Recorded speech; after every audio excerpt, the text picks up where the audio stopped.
احادیث کا مضمون ہے جو آج بھی بچہ اپنے مرحوم والدین کو ایصال ثواب کرے، ان کے رشتہ داروں کے ساتھ اچھا سلوک کرے، ان کو کسی کے ماں باپ کو گالی دے کر اپنے ماں باپ کو گالی نہ دلوائے، وہ ماں باپ کے فرما برداروں میں شامل ہوگا۔ لوگ اپنے ماں باپ کو گالیاں دلواتے ہیں، کیسے؟ صحابہ نے کہا حضور اپنے ماں باپ کو کون گالی دے سکتا ہے؟ اللہ کے حبیب نے فرمایا دوسرے کے ماں باپ کو گالی دیتے ہیں لوگ، پھر ان کے ماں باپ کو گالی دیتے ہیں۔ گالیاں دینے والوں ماں بہن کی گالیاں دیتے ہو، زبان لٹک نہیں جاتی؟ اس لیے دی اللہ نے زبان، اور پھر سامنے سے کیا ہوتا ہے؟ تمہاری ماں تمہاری بہنوں تمہارے والد کو گالیاں پڑتی ہیں، اچھا لگتا ہے؟ ارے ایسے کام کرو کہ لوگ کہیں ایسی اولاد ہے تو ماں باپ کیسے ہوں گے؟ اتنا پیارا بیٹا، ایسی پیاری اولاد، ان کے ماں باپ کو اللہ جنت نصیب کرے۔ ایسے کام کرو نا کہ ماں باپ کو قبر میں بھی رحمتیں اور دعائیں ملیں۔ اگر آج کوئی چاہتا ہے کہ اپنے ماں باپ کی روح کو خوش کر لے، خوب ایصال ثواب کر، نفل نماز پڑھے تو ماں باپ کے نام پر ثواب بھیج دے، ذکر و اذکار کرے، ماں باپ کی بارگاہ میں نامہ اعمال پیش ہوتے ہیں، یاد رکھنا گناہ نہ کیا کرو۔ ہمارے گناہ جب ماں باپ کے پاس جاتے ہیں تو ماں باپ غمگین ہو جاتے ہیں۔ خوش نصیب ہے وہ ماں باپ جن کی اولاد نمازی ہے، عبادت گزار ہے، دین کا کام کرنے والے، صدقہ خیرات کرنے والے ہیں۔ جب ان کے پاس بچوں کے اعمال جاتے ہیں تو قبر میں خوش ہو جاتے ہیں۔ ابھی بھی دکھ پہنچاتے ہیں ماں باپ کو۔ سوچے وہ بچے جو آج فلمیں، ڈرامے، گانے، باجے، شراب، جوا، حرام، بدکاریاں، بے حیائیاں، نامحرم لڑکوں کی دوستیاں، یہ ساری چیزیں ماں باپ کو جب قبر میں پہنچیں گی، زندگی میں بھی خدمت نہ کی اور مرنے کے بعد قبر میں بھی دکھی کیا۔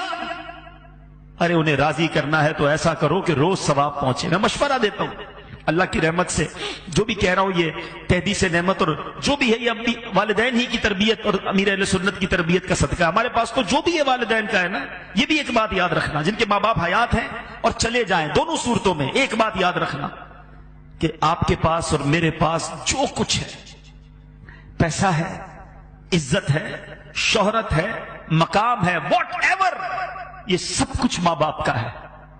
کبھی ماں باپ کو یہ نہیں کہنا یہ میرا ہے آپ کا ہے، میں نے کمائے ہیں، یہ میں نے گھر بنایا ہے، ابو آپ نے کیا دیا تھا؟ آپ تو غریب تھے، نوکری کرتے تھے، کاروبار میں نے کیا۔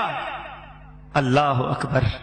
اگر یہی بچپن میں والد ہمیں ننگا روڈ پہ چھوڑ کے کہتا کپڑے خود لے کر آؤ، کدھر سے پہنتے لباس؟ ہم بغیر کپڑوں کے پیدا ہوئے، ماں باپ نے کپڑے پہنائے، ہمیں کھانا چاہیے تھا، نوالے کھلائے، چلنا نہیں آتا تھا، انگلی پکڑ کر چلایا، ارے استنجا نہیں کر سکتے تھے، ہمارے استنجا صاف کیے، ہم رات بھر روت کر ان کو جگاتے رہے، وہ جھولا دیتے رہے۔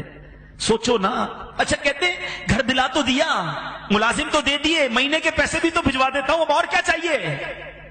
ارے ماں باپ کو یہ نہیں چاہیے، ماں باپ کو آپ چاہیے، ماں باپ کو بیٹا چاہیے، ماں باپ کو بیٹی چاہیے، اس کے دو میٹھے بول چاہیے، اس کا پیار چاہیے، اس کی محبت چاہیے۔ وہ پیسے کے لیے جیے کب تھے؟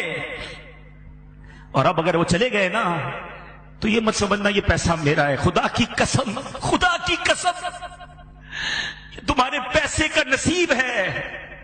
اگر تمہارا پیسہ ماں باپ کے لیے کسی جگہ استعمال ہو جائے، ماں باپ پر خرچ ہو جائے اور زندگی میں خرچ ہو جائے، تو خوش نصیب ہے وہ بچہ کہ کبھی ماں باپ کو کچھ لا کر کھلائے، کبھی ماں باپ کو کچھ اچھا پہنائے، کبھی ماں باپ کو کوئی تحفہ دے۔ اس سے زیادہ خوش نصیب کوئی نہیں ہے۔ ساری زندگی جنہوں نے مجھے پہنایا، جنہوں نے کھلایا، آج اللہ نے موقع دیا کہ میں ان کو کچھ پیش کر سکوں، اور اگر اس وقت نہ کر سکے، اللہ نے بعد میں مال دے دیا ہے، اللہ نے بعد میں نواز دیا ہے نا، تو آج کر لو نا، بھیجو نا ثواب انہیں، صدقہ کر کے، خیرات کر کے۔ مشورہ دیتا ہوں ماں باپ کے نام کی مسجد بناؤ، اللہ نے دیا ہے نا، اللہ بڑا کریم ہے، صرف ماں باپ کو ثواب نہیں ملے گا۔ اللہ کے حبیب فرماتے ہیں جو اللہ کے لیے مسجد بناتا ہے، اللہ اس کے لیے جنت میں گھر بناتا ہے۔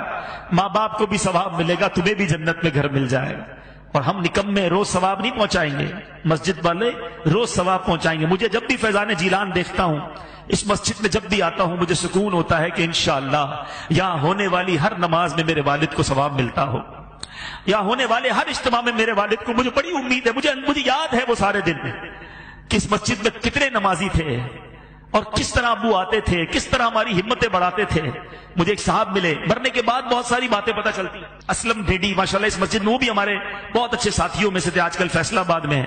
مجھے ان کا میسج آیا کہتے عبدالحبیب بھائی یوں تو آپ کے والد صاحب کی بہت ساری یادیں ہیں، مگر ایک بار فیضان جیلان مسجد، جب یہاں گھر تھا، یہ مسجد گھر کے اندر تھی، تعمیر نہیں ہوئی تھی، چھوٹا سا ایک گھر تھا، تو کہتے اتنی بارش ہوئی کراچی میں کہ پانی بھر گیا، ساری رات بارش ہوتی رہی۔